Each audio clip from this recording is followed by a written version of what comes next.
वक्रतुंड महाकाय सूर्यकोटि समप्रभा निर्विघ्नं कुरु मे देव सर्वकार्येषु सर्वदा सर्वकार्येषु सर्वदा।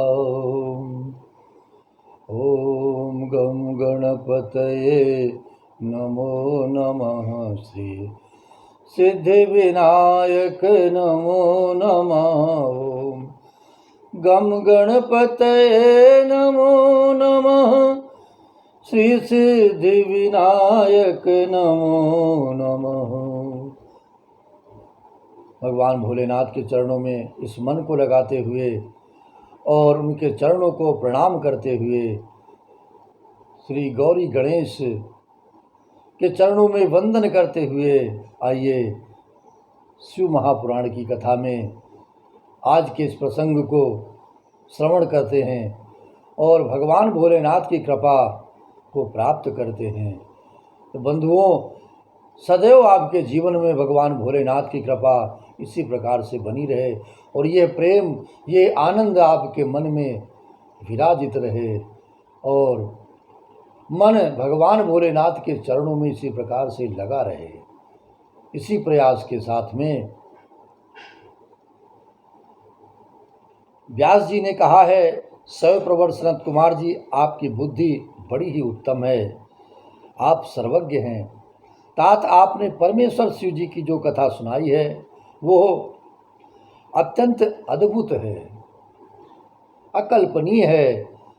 अब बुद्धिमान विश्वकर्मा ने शिव जी के लिए जिस देवमय एवं परमोत्कृष्ट दिव्य रथ का निर्माण किया था उसका वर्णन कीजिए। सौभाग्य है हम सभी का कि आज के दिवस में 17 सितंबर 2021 को श्री विश्वकर्मा पूजन भी है। आप सभी को वामन भगवान के प्राकट्य दिवस और विश्वकर्मा पूजा की हार्दिक शुभकामनाएं, बहुत बहुत मंगल कामनाएं। आज हम उन्हीं के कार्यों का बखान सुन रहे हैं। सूत जी कहते हैं, मुने व्यास जी की ये बात सुनकर मुनीश्वर सनत कुमार शिव जी के चरण कमलों का स्मरण करके वे बोले हैं, कहने लगे, महाबुद्धिमान मुनिवर व्यास जी, मैं शिव जी के पाद पद्यों का स्मरण करके अपनी बुद्धि के अनुसार रथ की निर्माण कथा का वर्णन करता हूँ, आप श्रवण करें। तदंतर विश्वकर्मा ने रुद्रदेव के लिए बड़े यत्न से आदरपूर्वक सर्वलोकमय दिव्य रथ की रचना की है। वो सर्वसम्मत तथा सर्वभूतमय रथ सुवर्ण का बना हुआ है। उसके दाहिने चक्र में सूर्य और वाम चक्र में चंद्रमा विराजमान थे। दाहिने चक्र में 12 अरे लगे हुए थे, जिनमें 12 सूर्य प्रतिष्ठित थे और बायां पहिया 16 अरों से युक्त था, जिनमें चंद्रमा की 16 कलाएं विराजमान थी। उत्तम व्रत का पालन करने वाले विप्रेंद्र, अश्विनी आदि सभी 2700 नक्षत्र भी उस वाम चक्र की ही शोभा बढ़ा रहे थे। विप्रश्रेष्ठ 6 ऋतुएं उन दोनों पहियों की नेमी बनी और अंतरिक्ष रथ का अग्रभाग हुआ और मंदराचल ने रथ की बैठक का स्नान ग्रहण किया है।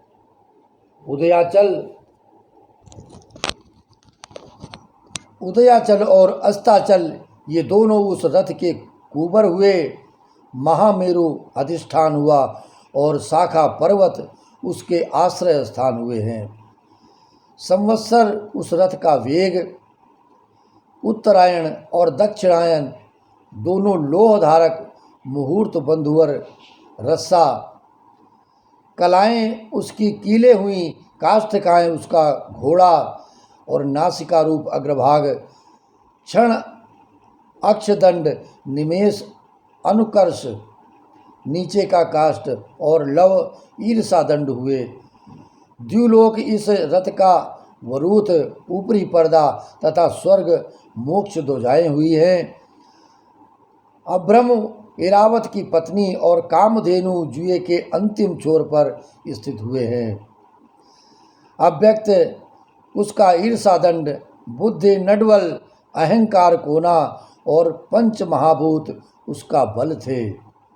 हे मुनिश्रेष्ठ, इंद्रियां उसे चारों ओर से विभूषित कर रही थी और श्रद्धा उस रथ की चाल थी। श्रद्धा भाव जो गति है, जो समय की गति है, चाल है, वो है। और उस समय वेदों के छहों अंग ही उसके भूषण और पुराण, न्याय, मीमांसा तथा धर्मशास्त्र उपभूषण हुए हैं। संपूर्ण शुभ लक्षणों से युक्त बल संपन्न श्रेष्ठ मंत्र घंटा के स्थानापन्न हुए और वर्ण तथा आश्रम उसके पाद बने हैं। सहस्त्र फणों से सुशोभित शेषनाग बंधन रज्जु हुए और दिशाएं तथा उपदिशाएं उसके पाद बनी हैं।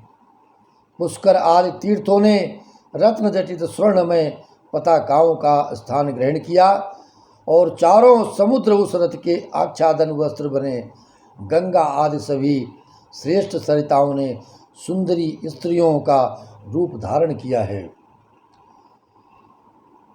और समस्त आभूषणों से विभूषित हो हाथ में चमर ले यत्र तत्र स्थित होकर वे रथ की शोभा बढ़ाने लगी हैं।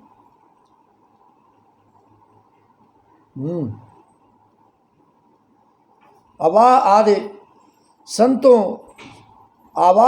आदि सातों वायुओं ने स्वर्ण में उत्तम सोपान का काम संभाला।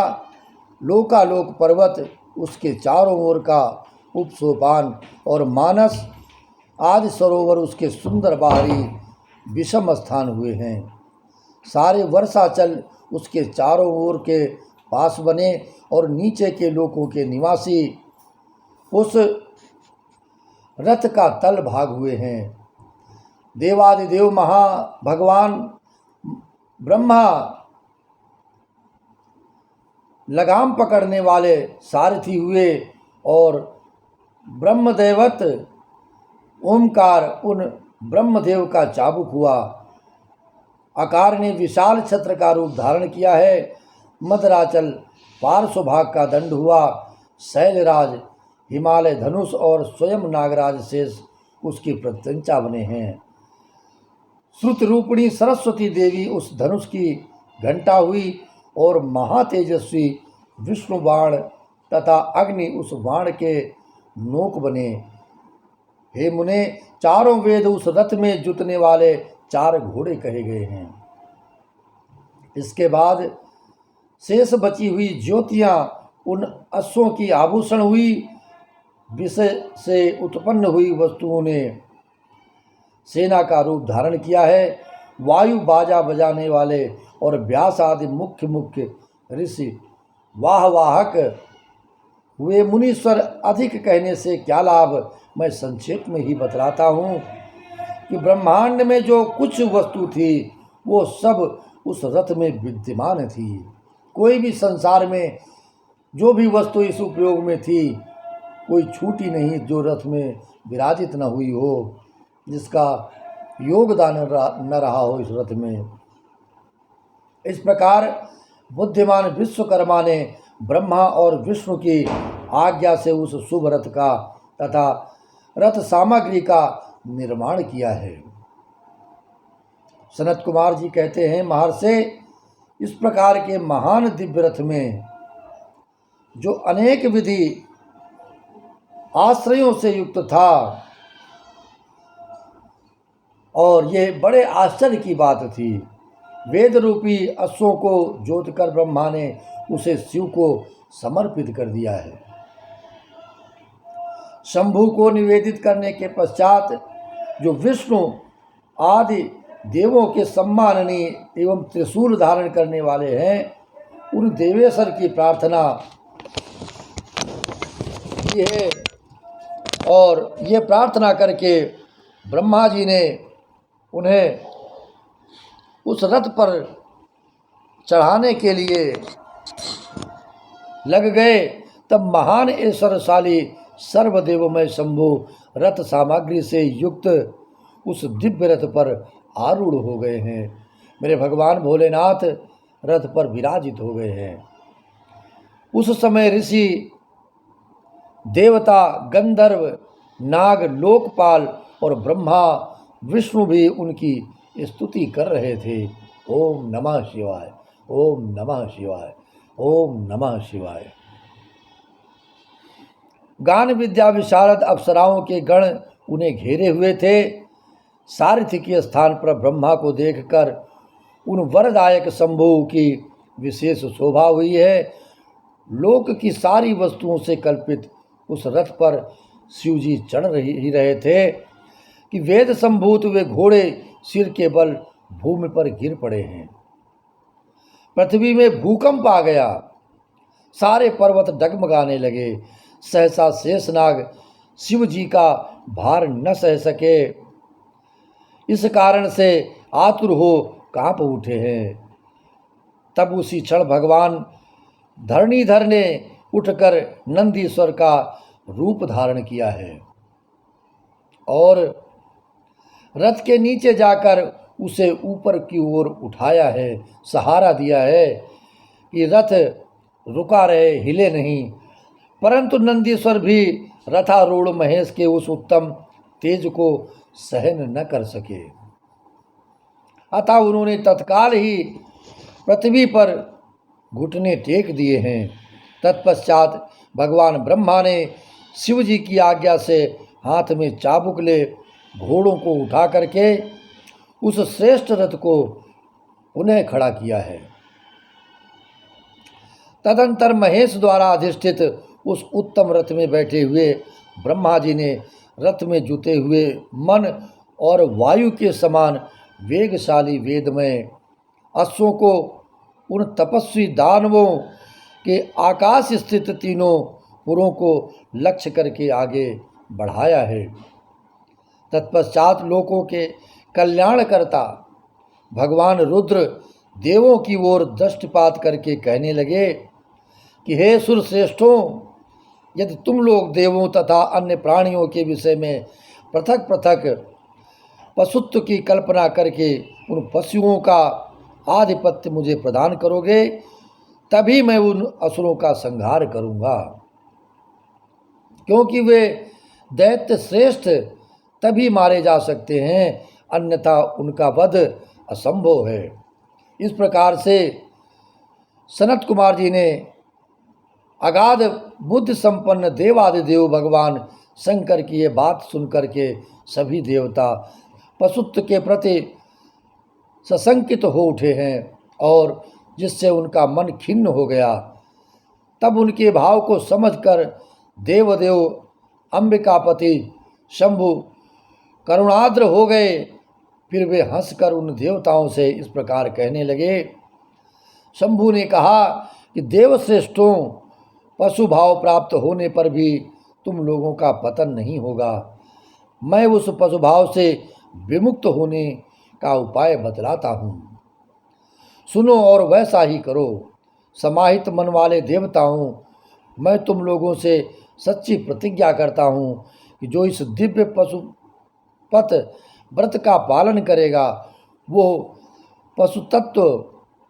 पशुत्व से मुक्त हो जाएगा। सुरश्रेष्ठों, तुम्हारे अतिरिक्त जो अन्य प्राणी भी मेरे पशुपत व्रत को करेंगे वे भी निसंदेह पशुत्व से छूट जाएंगे।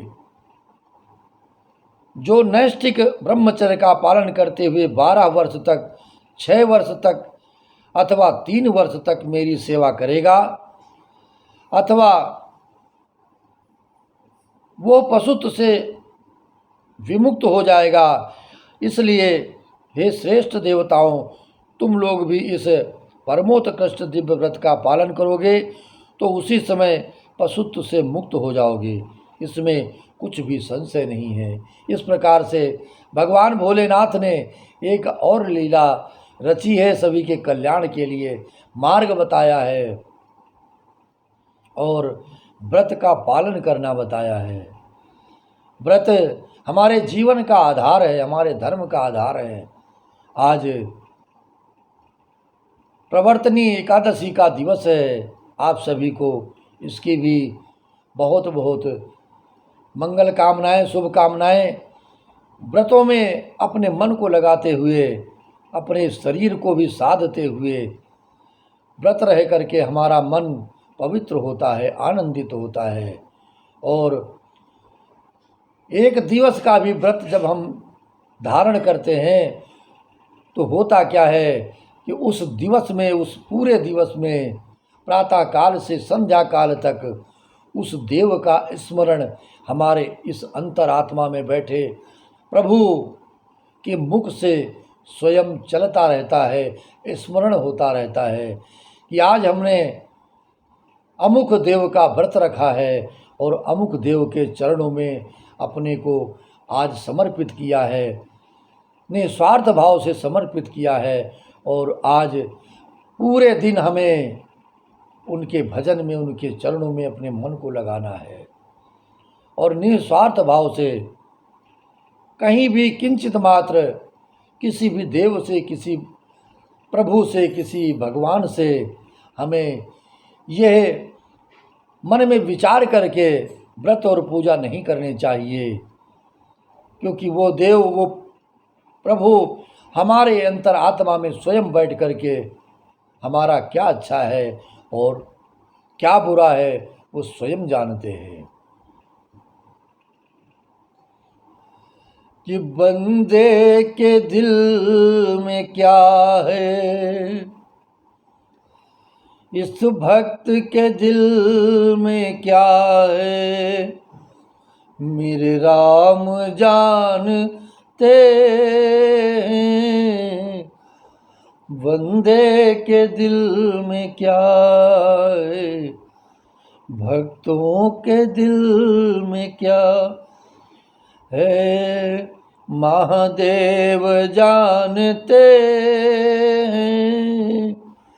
भक्तों के दिल में क्या है, मेरे राम जानते हैं।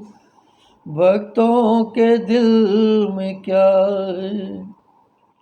जब वो स्वयं विराजित है हमारे हृदय में तो उनसे क्या कहना और क्या मांगना और क्या छुपाना। इसलिए निस्वार्थ भाव से केवल इस मन को लगाना है, उनके चरणों में प्रणाम करते हुए उनकी कृपा प्राप्त करनी है। मन आनंद में रहेगा। है क्या कि हमने सारा बोझ अपने इस हृदय पर, अपने इस मन पे डाल रखा है। सौंप करके देखो, अपने प्रभु के चरणों में अपने सारे भार को सौंप करके देखो। अब सौंप दिया इस जीवन का सब भार तुम्हारे हाथों में है, जीत तुम्हारे हाथों में और हार तुम्हारे हाथों में। जैसा भी है, जो भी है, सभी कुछ हमने निस्वार्थ भाव से आपको समर्पित कर दिया है। जैसा रखोगे वैसा रहेंगे और जहाँ ले चलोगे वहीं हम चलेंगे।